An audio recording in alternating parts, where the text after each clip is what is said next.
Muitos querem saber quem de fato escreveu a Bíblia Sagrada. E a resposta para essa pergunta tem a ver com esse camarada aqui. Quer saber quem ele é? Então fique comigo até o final.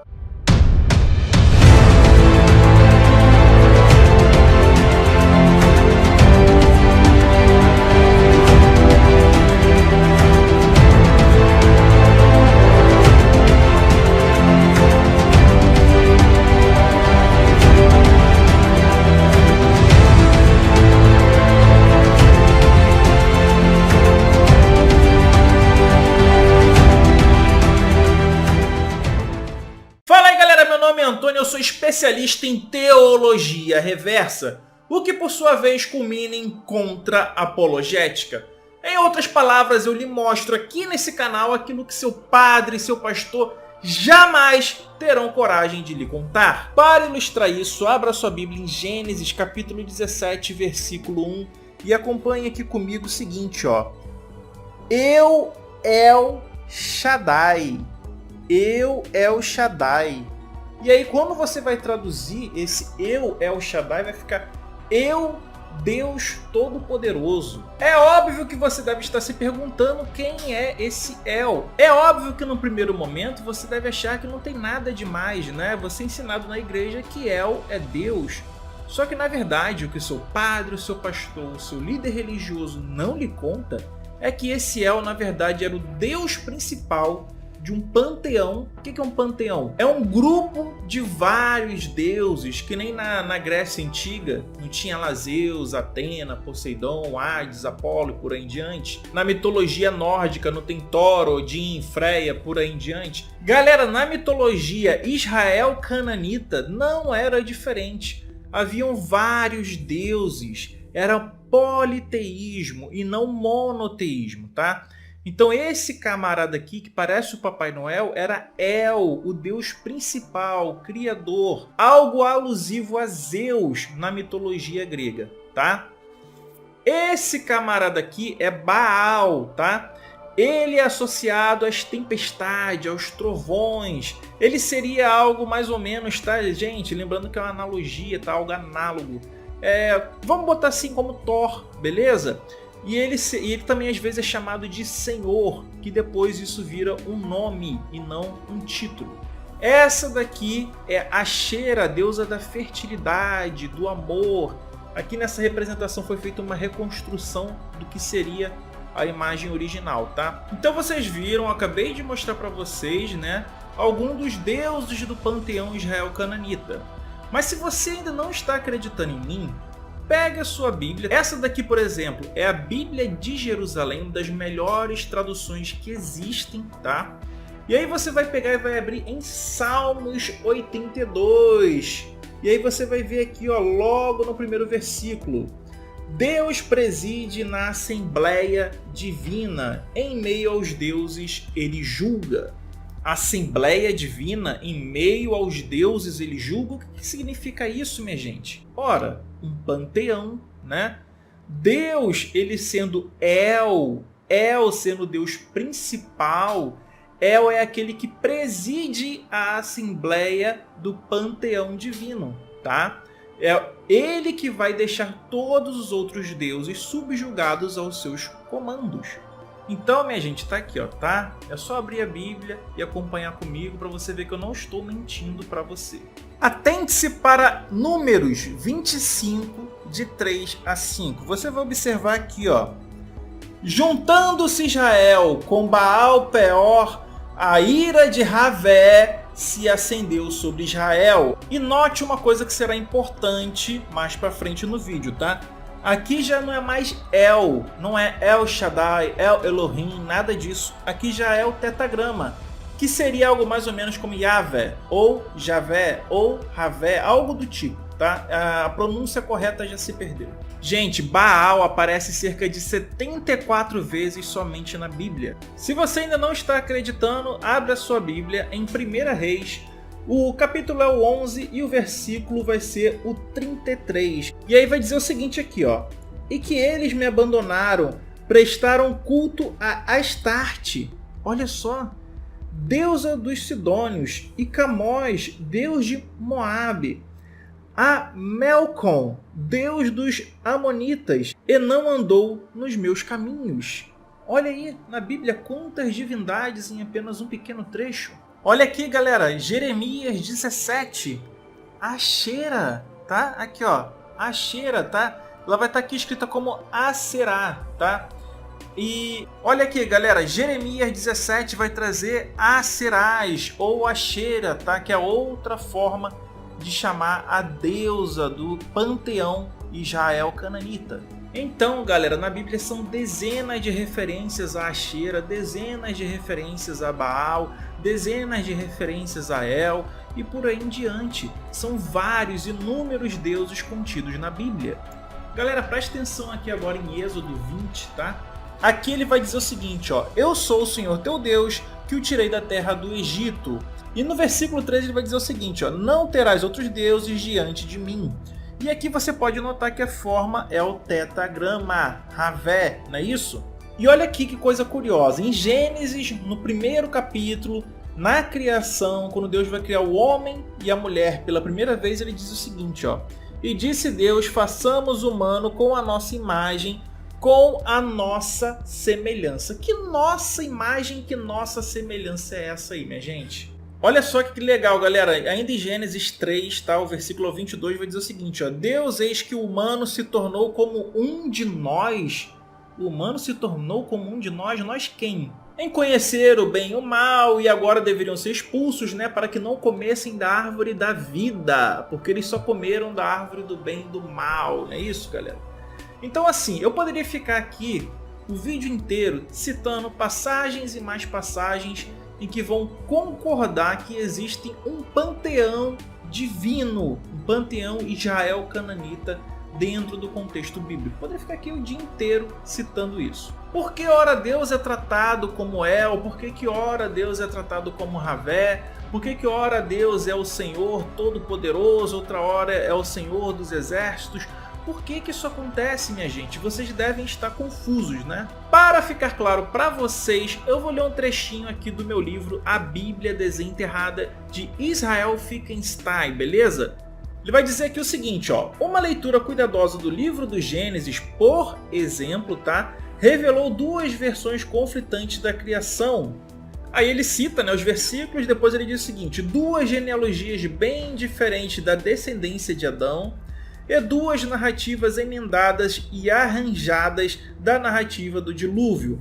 Adicionalmente, havia dúzias de textos duplicados e às vezes até triplicados dos mesmos eventos nas narrativas das migrações dos patriarcas, do êxodo, do Egito e da promulgação da lei. Olha só.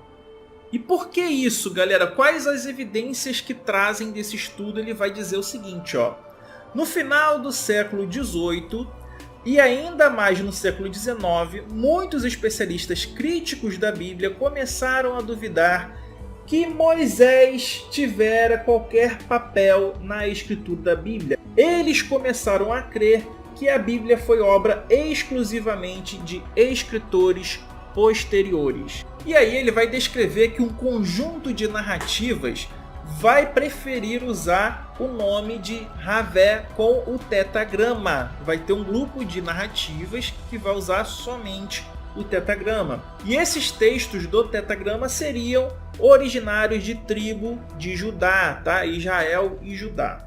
Aqui ele vai contar que outro conjunto, tá, de textos, ele vai trazer a narrativa que usa o nome de Elohim ou El, tá? Para Deus. E esses seriam atribuídos ao território do norte, principalmente as partes de Efraim, Manassés e Benjamim, tá? Então, com o tempo, os estudiosos começaram a dividir os textos bíblicos e aí começaram a separar a escrita em J, que seria dos javistas, né, aqueles que usam o tetagrama, em E. O texto E seria atribuído aos eloístas, né? Aqueles que usam Elohim ou El. Como vocês podem ver aqui, ó, tá? Ó, J para a fonte javista e E para a fonte eloísta. Já outra fonte, galera, a fonte deuteronomista, ou D, vai surgir depois, tá? Aqui, ó, fonte deuteronomista.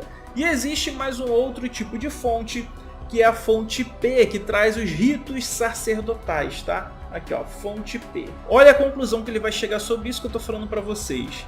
Em outras palavras, os especialistas gradativamente chegaram à conclusão de que os 5 primeiros livros da Bíblia, como os conhecemos agora, são resultantes de um complexo processo editorial em que os 4 principais documentos fonte, J, que é o javista, E, que é o eloísta, tem o documento P e o documento deuteronomista, tá? O P é aquele de rituais, ritos, essas coisas.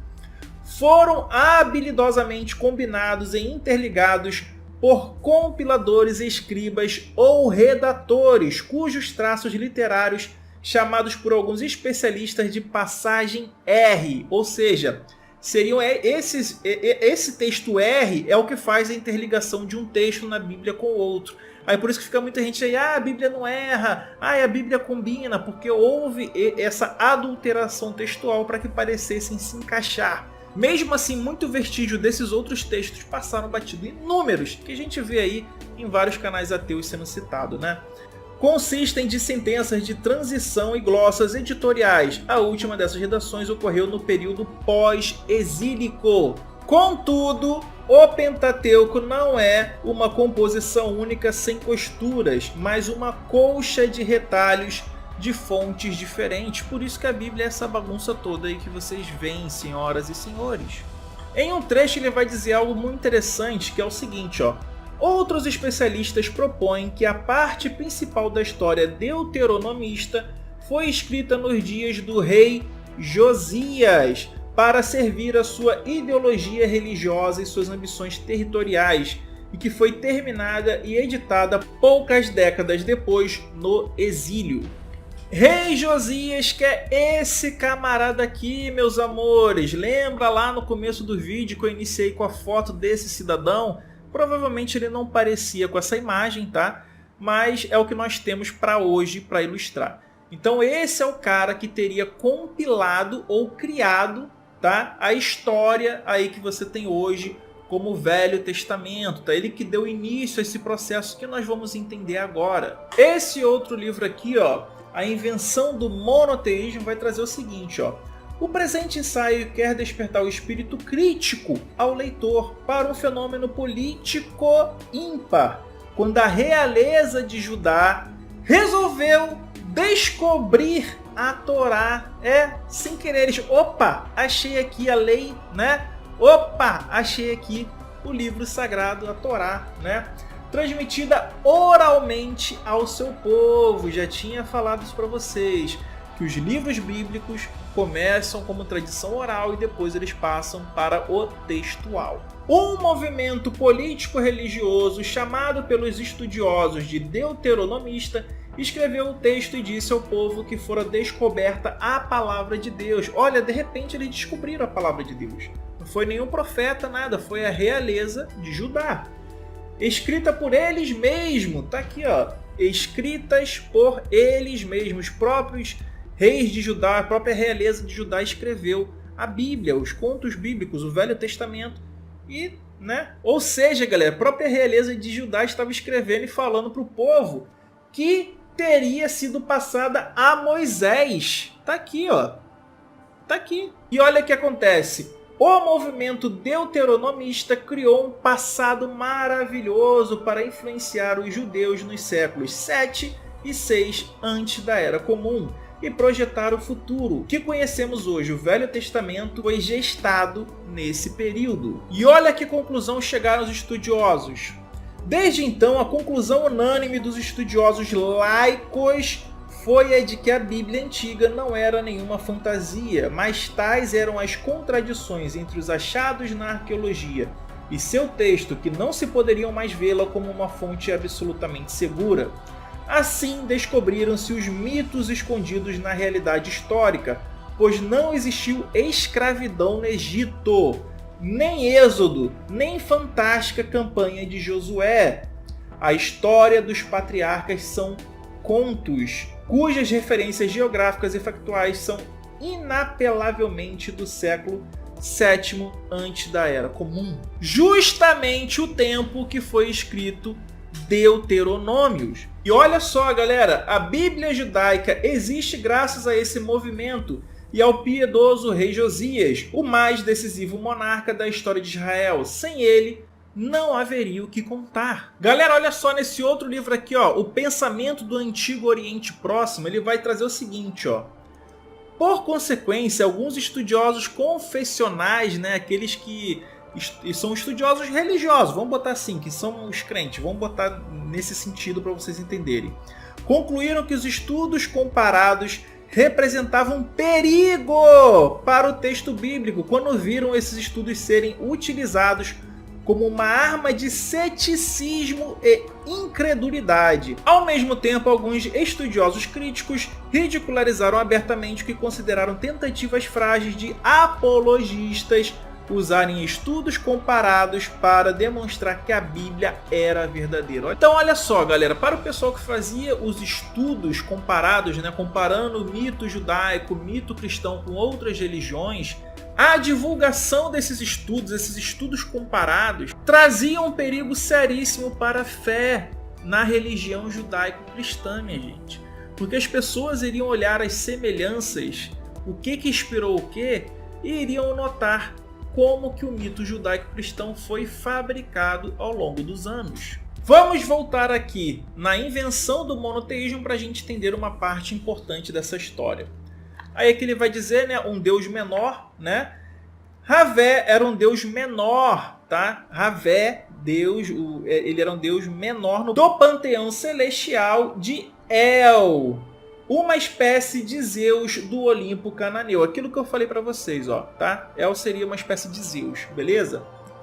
Que ele emancipou-se pelas necessidades políticas da realeza em Judá ao tempo do rei Josias, nosso camarada rei Josias, né? Para desgarrar os judeus do politeísmo comum a todos os cananeus, foram precisos notáveis esforços de escribas. Quem são os escribas, meu povo? Aqui, ó, esses camaradas aqui, ó, muito esforço desses caras, tá? Para quê? Além dos escribas, tinha os profetas, o pessoal que criavam esses contos para depois virarem texto. É um movimento muito especial, radical e irado, denominado por alguns de Javé sozinho. É, galera, esse movimento aqui, iniciado nesse período com o rei Josias, que vai dar início ao que nós temos hoje, que é o monoteísmo. Esse Javé sozinho, ele vai começar como o que? Um culto exclusivo a Javé, tá? Então, nesse movimento, passamos a ver uma forte ligação com o enoteísmo. Enoteísmo, presta atenção nisso, galera. É quando você vai adorar de forma principal uma única divindade, sem deixar de reconhecer as outras divindades daquele panteão. É como se de repente você passasse a adorar somente Zeus e ignorasse os outros deuses, mas sem deixar de reconhecer eles, tá? Isso é o enoteísmo, quando você passa a adorar somente uma divindade. Ah, vou adorar somente Zeus. Ah, vou adorar somente Poseidon, entendeu? É o enoteísmo. Então esse movimento ficou fortíssimo no enoteísmo. E depois, minha gente, com o exílio babilônico, tudo isso passou a ser o monoteísmo. E assim surgiu a religião que vocês têm hoje, a religião monoteísta judaica, que depois vai virar um monoteísmo trinitário, seja lá que merda signifique isso, né? Monoteísmo trinitário, mas enfim, que é o cristianismo, que sofre também muita influência dos cultos egípcios e babilônicos. Tá aqui, ó, livros como esse aqui que não me deixam mentir a influência desses cultos no cristianismo. Então, quando te perguntarem quem escreveu a Bíblia, tá? Eu tô falando do Velho Testamento, foi esses camaradas aqui, ó. Principalmente o rei Josias e os seus escribas, beleza? Que resolveram descobrir a Torá, descobrir a lei, né? e passar aí adiante. Olha, veja bem, eu não sou o dono da verdade, tá? Eu só estou passando aqui informações para vocês. Vocês podem pesquisar, comprar esses livros que eu tenho aqui, comprar o livro que vocês acharem melhor, pesquisarem com especialistas, com seu padre, com seu pastor também, e procurarem qualquer fonte, até mesmo no Google, e ver o seguinte, se eu estou mentindo ou se eu estou falando a verdade. Tá? Eu tenho essas duas opções, ou eu estou mentindo ou eu estou falando a verdade. E aí vocês vão comparar tudo isso que eu falei, vão pesar na balança e vão falar, olha, o que esse cara falou tem razão.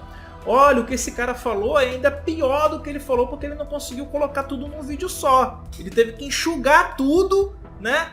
Fazer ali um vídeo um pouco mais enxuto, porque é muita informação sobre isso. Mas agora vocês já passaram a entender como que se faz o processo de construção bíblica, como isso se inicia, quem são os principais personagens dessa construção, tá?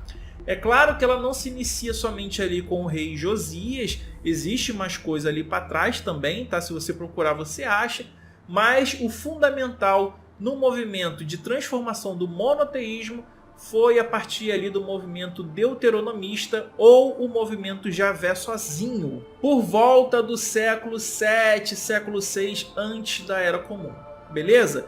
Muitos personagens e muitos contos foram fabricados para respaldar esses contos bíblicos, coisas que nunca aconteceram na história, foram inventados ali para elevar o moral do povo de Israel. Para não dizer que eu estou mentindo, tá aqui ó, a Bíblia Desenterrada, Israel Finkelstein. Agora sabemos que os livros mais antigos da Bíblia e suas famosas narrativas da história israelita mais antigos foram codificados em aspectos essenciais compostos pela primeira vez em lugar e tempo identificáveis na Jerusalém do século 7 antes da Era Comum, tá? Por mais que aqui vai dizer que a maioria dos escritos foram compostos mais recentemente na história, tá? Por volta aqui ó, do século V até o século II, isso aqui é o Velho Testamento, beleza? Olha aqui ó, iniciado o movimento pelo rei Josias, eles destruíam templos, faziam campanhas vigorosas de purificação religiosa na área rural, declaravam que eram fontes do mal. A partir de então, construiu-se o Templo de Jerusalém, com o seu santuário interno, seu altar e seu pátio, Essa inovação deu origem ao monoteísmo moderno, tá tudo aqui, tá? Então assim, galera, eu não quero que vocês acreditem em mim, olha, o Antônio falou é verdade, não! Comprem os livros aqui que eu estou citando, leiam, vejam se o que eu estou falando bate com o que está aqui nos livros, procurem as fontes de vocês, procurem os líderes religiosos de vocês, procurem o outro lado, tenham informação, e aí você coloca na balança. Show? Eu não quero ser o dono da verdade e eu não sou o dono da verdade. Procurem informação. Beleza? É esse recado que eu deixo para vocês. E aí vocês vão ver, olha, o Antônio ele só pode dizer a verdade ou a mentira. O que ele disse é verdade ou é mentira? E aí vocês depois vêm aqui e me contam. Beleza? Então, galera, olha só, tá todo mundo se inscrevendo no canal, tá tendo uma enxurrada de inscritos, uma avalanche de gente aqui entrando para o canal para acompanhar esse conteúdo aqui riquíssimo ao qual você tá tendo acesso. Então não dá bobeira, marreta aí a inscrição, se inscreve, ativa o sininho para receber todos os vídeos. É importantíssimo você ativar o sininho, tá? Fiquem agora aí com os membros do canal, essa galera maravilhosa que ajuda aqui na construção de todos os vídeos aqui que eu faço para vocês, na aquisição de material. Então se você de alguma maneira quiser ajudar o canal, torne-se membro. Então agradeço muito a todos vocês que ajudam o canal, beleza? Fiquem agora aí com as sugestões de vídeo, vai aparecer esses dois vídeos aí fantásticos para vocês acompanharem. E fiquem comigo, um grande abraço a todos vocês, valeu, falou, fui!